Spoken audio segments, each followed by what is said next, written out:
Assalamualaikum warahmatullahi wabarakatuh. Apa kabar sobat Nais? Semoga sehat selalu, murah rezeki dan tambah bahagia tentunya. Amin amin ya robbal alamin. Nah, kali ini aku mau sharing pengalaman aku pribadi, bener-bener nyata, dan aku berharap jangan sampai ada yang seperti saya. Jadi gini, pada tahun 2015 itu kan saya nggak punya kayak pacar, saya bener-bener jomblo ya. Tetapi saya kan punya adik cewek ini yang belakang nih, yang lewat belakang saya nih. Dia kan pengen nikah pokoknya harus nikah lah, tahun depan harus nikah. Jadi saya mau nggak mau itu saya harus dapat jodoh, harus menikah dapat jodoh, entah itu orangnya ganteng, entah itu orangnya jelek. Saya nggak bisa berbuat banyak ya, karena saya orang nggak punya. Siapa atau yang mau nikah sama orang nggak punya gitu kan, biasalah caranya gini. Kalau lihat orang nggak punya itu gini gitu. Nah, itu saya tiap hari baca Yasin itu 3 kali, terus saya baca, akhirnya saya dijodohkan sama masih tetangga desa lah, masih ya saya dijodohkan gitu ya. Aku tanya aja kepribadiannya bagaimana, hitungannya bagaimana gitu sebelum itu saya ketemu. Pokoknya hitungannya tuh saya tak tanyakan baik apa enggak gitu. Itu awal nikah saya nggak punya tabungan, suami juga nggak punya tabungan. Kita tuh kayak modal bismillahirrahmanirrahim, penting ke KUA, habis ke KUA tidur bareng gitu, intinya seperti itu. Nah, saya tinggal di rumah kos sederhana, kontrak sederhana, itu saksinya banyak. Dan sekarang rumah yang saya kontrak yang saya kos itu kan saya pindah gitu loh, ada yang sudah dibongkar dan ada masih yang seperti dulu gitu. Ada sederhana rumahnya itu, yang terakhir saya kontrak itu sederhana, dari kayu itu loh, kayu campur bambu gitu loh, apa namanya, gedek, karena gedek gitu. Kalau hujan ya kehujanan, basah ya kebasahan gitu. Kalau basah itu, kalau hujan itu basah itu namanya gitu, banyak tikusnya juga banyak gitu. Saya kontrak terus saya jenuh ya. Pada akhirnya saya kredit rumah itu kan berarti saya setiap bulannya wajib membayar ya, karena saya dari awal nikah itu kan nol, nggak punya apa-apa ya. Saya juga kredit motor, jadi dulu saya tuh naik len gitu loh. Sementara kan nggak semua jalur sekarang itu ada lennya ya kan. Akhirnya saya kredit motor tahun 2017 itu, saya kredit motor untuk saya kredit motor. Otomatis saya punya dua tanggungan, ada motor ada rumah ya kan. Itu terus pada tahun 2021 saya hamil besar, hamil anak yang ketiga itu, hamil besar. Anak pertama yang kedua itu nggak ada yang mau ikut, keguguran gitu. 2021 saya hamil besar, saya melahirkan, dan disitu saya punya banyak kebutuhan, mulai dari susu buat ngasih yang momong itu kan setiap hari ngasih kan itu. Dan sedihnya lagi, pada saat Januari 2021 itu sebenarnya saya nggak punya utang tuh, saya nggak punya utang lah, cuma motor sama apa gitu loh, motor sama rumah aja tuh, dua itu aja. Kalau dari gaji sekarang sebenarnya cukup ya, cuma ada pada tahun 2021, awal 22 ini ya, awal tahun 22 Januari ini, saya tuh sama sekali nggak pegang uang 1 rupiah, itu saya nggak pegang, betul saya nggak pegang rupiah, saya nggak pegang. Motor yang dipakai suami saya itu rusak, dari Desember itu rusak. Saya pinjam motor adik saya jenuh, akhirnya saya utang motor lagi. Jadi saya punya dua tanggungan motor ya, motor yang saya pakai sama motor yang suami saya pakai. Akhirnya utang saya jadi 3 tuh kan, utang pokok saya jadi 3. Gaji saya itu telat teman-teman, ini saya ngomong apa adanya, tapi saya tidak mempermasalahkan ya kalau gaji telat apa enggak, itu saya nggak mempermasalahkan, itu tergantung dari manajemen individu. Ini buat pengalaman aja. Gaji saya telat Februari telat sampai Juni apa telat berarti bulannya tuh telat. Padahal kalau bayar murah itu kan harus tanggal 7 ya. Kalau telatnya terlalu sampai ngeliat bulan kan ya gak masuk akal gitu kan. Yang paling minusnya, suami saya itu punya penghasilan dari luar juga sih gitu, cuma motornya tuh sering rusak gitu loh, sekali perbaiki 70 gitu.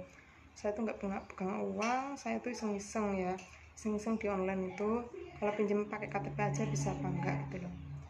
Bisa, ternyata bisa. Itu saya di sebuah aplikasi pinjol itu, disitulah saya mulai terlilit hutang. Pada saat kalau seandainya ya mertua saya bisa dicurhati, mungkin saya punya bergaul dengan masyarakat yang luas. Seandainya pada saat saya nggak punya uang tadi, saya pinjam di Mekar, pinjam di BTPN Syariah, itu mungkin sampai sekarang saya sudah nggak punya utang yang nggak seharusnya ada gitu loh. Jadi saya itu sudah terlilit utang berat tuh ya, itu baru saya tahu kalau ternyata di masyarakat itu ada pinjaman Mekar tanpa jaminan, BTPN Syariah tanpa jaminan, apa Bina Arta tanpa jaminan. Saya itu baru tahu kalau setelah saya itu terlilit utang. Bahkan di tetangga desa saya juga ada pinjaman tuh tanpa jaminan yang langsung cair sehari, itu juga ada ternyata. Saya nggak tahu kenapa, mungkin memang ini takdir saya atau gimana ya. Pada saat itu di rumah saya juga ada laptop. Seandainya laptop saya gadekan buat kebutuhan saya sebulan itu, mungkin saya nggak seberat ini. Itulah kronologi saya terlilit utang sampai sekarang, dan saya belum bisa keluar sampai detik ini. Setiap hari saya berdoa terus, saya berdoa. Saya sudah nggak sanggup gitu ya. Saya sudah nggak sanggup bayar utang. Saya benar-benar nggak sanggup ya. Jadi gini, dalam hidup itu kan kita punya banyak teman, oke. Tapi apakah semua teman itu bisa dicurhati? Tidak. Tapi dalam sebuah pergaulan itu hanya ada satu teman yang bisa kita curhati misalkan. Tapi apa mungkin kita mau curhat-curhat terus? Nggak mungkin kan? Mereka juga punya kepentingan individu, punya kepentingan pribadi. Itu betul. Jadi dari awal nikah kesalahannya itu mertua saya itu nggak bisa menjadi tempat curhat. Saya juga kurang bergaul di masyarakat karena saya itu nggak, asli saya Jawa teman-teman, tapi saya nggak besar di Jawa, jadi saya kurang tahu pergaulan di masyarakat itu, dunia di masyarakat itu seperti apa, saya nggak tahu. Saya benar-benar nggak tahu.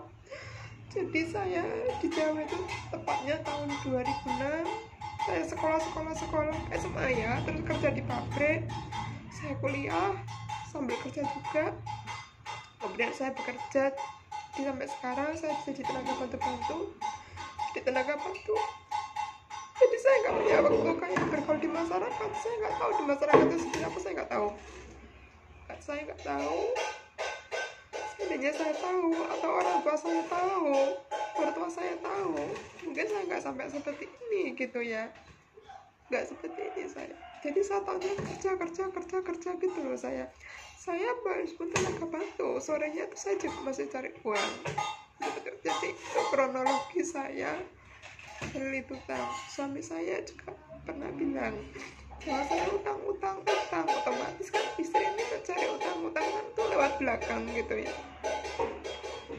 Itulah, semoga saya sangat beruntung buat teman-teman yang saat ini orang tuanya sayang, bisa ngasih sedikit rezeki, mertuanya juga sayang, bisa ngasih rezeki, apalagi yang dapat warisannya diterima saja. Menurut saya warisannya itu diterima saja ya, tetapi kalau misalkan teman-teman dapat rezeki itu teman-teman cari lagi gitu. Jadi jangan nolak warisan. Kalau memang itu rezeki, memang hak teman-teman diterima saja, tapi teman-teman juga harus cari yang hasil teman-teman sendiri gitu. Itu kronologi saya sampai terlilit utang seperti itu. Tiap hari saya berdoa, ya Allah, sesungguhnya aku sudah gak sanggup, apa yang harus aku lakukan? Aku berdoa semua menurut aku baca. Aku juga sedekah setiap hari teman-teman, seribu setiap hari aku sedekah, karena sedekah itu kan segala-galanya buat saya. Dagangan saya itu biasanya saya juga rame ya, setidaknya bisa bagi beras lah seperti itu.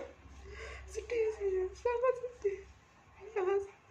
Saya nggak ada kayak, seandainya saya nggak punya uang, saya minta tolong siapa gitu kan, intinya seperti itu. Saya selalu berdoa, ya Tuhanku, bebaskanlah seluruh manusia ini dari riba, bebaskan aku dan keturunanku akhirnya dari badan orang-orang zalim. Itu saya sangat sedih. Semoga sedih saya cepat hilang, itu aja.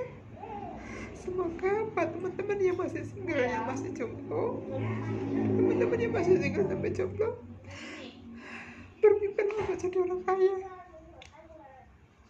bermimpilah untuk menjadi orang kaya dan menolong banyak orang. Di saat teman-teman sudah menjadi orang kaya dan orang yang punya banyak uang, jangan tergoda oleh nafsu. Jadi gini, misalkan teman-teman sudah punya rumah mewah, jangan sampai teman-teman, aku kan udah punya rumah mewah, udah punya semuanya, wah aku kan sudah punya uang 100 juta di bank, aku ingin beli rumah lagi. Jangan sampai teman-teman beli rumah lagi itu dengan uang utang-utangan. Janganlah, pokoknya seumur hidup teman-teman, ya Allah, aku bebaskanlah. Ini doa yang harus teman-teman ucap setiap sholat, setiap selesai sholat, setiap tahajud, setiap berdoa, ya Allah, lindungilah aku dari riba dan orang-orang zalim. Berdoalah seperti itu. Jadi gini, misalkan sekalian kaya, tapi sekali kalian ditipu orang, ini sangat berbahaya, fatal teman-teman. Bahkan gara-gara utangan itu, saya itu kan diajak ibu-ibu gitu loh, ayo utang-utang di sana tanpa jaminan bisa. Ternyata itu penipu. Akun Twitter saya dibobol, dan sampai sekarang saya harus berurusan dengan polisi, berurusan dengan OJK, belum nanti kalau ada debt collector datang ke rumah. Itu berat teman-teman. Jadi buat para single, bermimpilah untuk menjadi orang kaya dan membantu orang banyak. Ya, itu pesan saya. Dan tetap selalu berhati-hati, jangan tergoda dengan hawa nafsu. Kalau kalian punya rezeki itu intinya banyak-banyak sedekah, dan selalu berdoa dilindungi dari orang zalim, dari riba, dari orang-orang jahat. Tetap berdoa terus sampai akhir hayat teman-teman, berdoa seperti itu. Riba itu sangat jahat, dan orang zalim itu lebih dari jahat. Ya, seandainya di dunia ini semua orang nggak ada yang mau sama riba, mungkin selamat semuanya. Ya, seperti itu bermimpi loh menjadi orang kaya. Hak itu hak teman-teman. Kalau seandainya ada cewek matre, benar sah. Seandainya ada cowok itu matre, sah. Semuanya itu sah. Karena ekonomi di masyarakat, kalau kita udah nikah ya seperti ini. Kalau gajinya udah telat, kalau telatnya sebulan is oke, nggak masalah. Misalkan gaji Januari dibayarkan misalkan 18 Februari, is oke, nggak masalah. Tapi kalau telatnya ini sudah berturut-turut tiap bulannya telat terus, apa yang terjadi? Maka rumah tangga kita akan berantakan. Kenapa? Guru tak fotokopekno, kok fotokopekno ya? Iya. Maka rumah tangga kita itu akan berantakan. Hari ini saya tuh nggak pegang uang, saya pinjam BPKB bapak saya. Ini pun terpaksa, orangnya itu cerewet banget ke saya. Itu pun saya nggak tahu cair apa enggak, karena ini keadaan motornya itu juga nggak bisa jalan, tapi motornya ada di rumah. Bermimpilah untuk selalu menjadi orang kaya, dan pandai-pandailah sedekah, karena sedekah itu yang menyelamatkan teman-teman semuanya. Ingat, sedekah itu menyelamatkan teman-teman. Dan selalu berdoalah untuk terlindung dari riba dan orang-orang zalim. Riba itu sangat jahat, apalagi orang zalim itu lebih jahat lagi. Oke, itu sharing dari saya ya. Semoga yang menonton YouTube saya bisa jadi orang kaya. Itu doa saya. Amin. Wassalamualaikum warahmatullahi wabarakatuh.